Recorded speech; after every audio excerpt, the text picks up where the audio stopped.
Hello everyone. तर आज ठरलं तर मगमध्ये अर्जुन रात्रीला जागून ब्रॉडकास्ट बघत असतो. तो सायलीला सांगत असतो की या ब्रॉडकास्टमध्ये प्रेग्नेन्सीमध्ये बाबांनी कसं काय वागायचं, अगदी सगळं काही सांगितलेलं आहे. बाबांनी कशी काय काळजी घ्यायची. सायली म्हणते की झोपा आता, खूप झालं बघून. अर्जुन म्हणतो हो हो झोपते, मी 10 मिनिटामध्ये झोपते. नंतर अर्जुन म्हणतो की अगं तू पण बघ सायली, आपण दोघांनी मिळून बघू. सायली म्हणते की नको, मला माझ्या मनाने जे मला वाटते तेच मी करेल बरोबर. तुम्ही मला डिस्टर्ब नका करू, तुम्ही मला जबरदस्ती नका करू. तर अर्जुन म्हणत आहे ठीक आहे, तू रिलॅक्स राहा आणि तू झोप. पण सायलीला त्याच्या फोनचा आवाज येतो. तर सायली म्हणते आपले डोळे बंद केले तर आपल्याला डोळ्याने दिसत नाही, पण तसंच देवानी कान बंद करायला पण काहीतरी द्यायला पाहिजे होतं. तर अर्जुन म्हणतात ओके ओके, मी हेडफोन्स लावतो, तू रिलॅक्स राहा. नंतर अर्जुन हेडफोन लावतो. पण सायलीला मग त्यांच्या फोनचा त्रास होतो, ते प्रकाशचा त्रास होतो.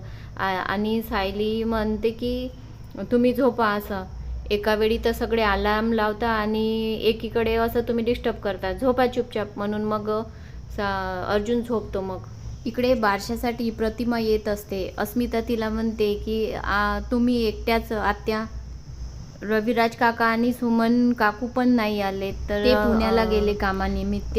अस्मिता म्हणते हो, मला आला होता त्यांचा काल. तिकडे चैतन्य आणि अर्जुन, अश्विन सगळीकडे मस्त बारशाची तयारी करत राहते. चैतन्य म्हणतो की अर्जुननी ऑफिसच्या कामासाठी जर अलार्म लावला तर माझी गरजच पडली नसती. कारण अर्जुन पाण्याचा अलार्म लावतो आणि सायलीच्या मागे मागे मागे पाणी घे, आधी पाणी पी, नंतर काम कर. असं सायली म्हणते की मला असा त्रास देऊ नका तुम्ही, मी आत्ता कामात आहे आणि मला आत्ता तहान लागलेली नाही. सायली आपला फोनच म्यूट करून ठेवून देते. तर अर्जुन एक युक्ती करतो.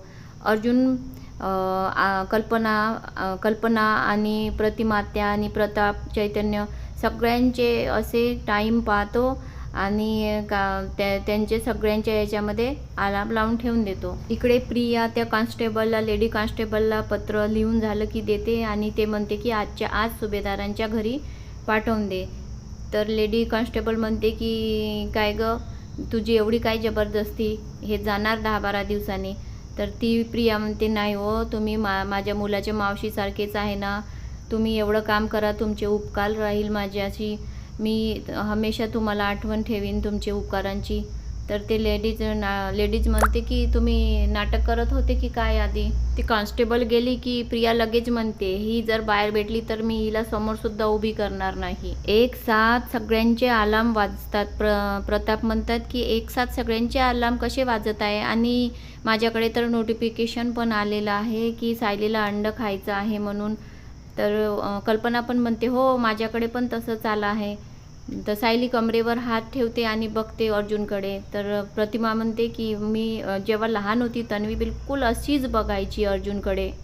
सचिन वकीलकडे जातो आणि म्हणतो की माझं आहे प्रेम प्रकरण. तर वकील म्हणतो की जर तुमचं लफडं माहीत झालं तर तुम्हाला खूप सारी पोटगी द्यावी लागेल. पण सचिन म्हणतो नाही द्यावी लागेल, कारण काही फोटोज वगैरे देतो वकीलला आणि म्हणतो की अर्जुन डिवोर्सची केस ही पहिलीच आहे त्याची केस, पण तो हरल्याशिवाय राहणार नाही आणि ही पहिलीच केस हरणार. वकील म्हणतो अजिबात काळजी करू नका तुम्ही.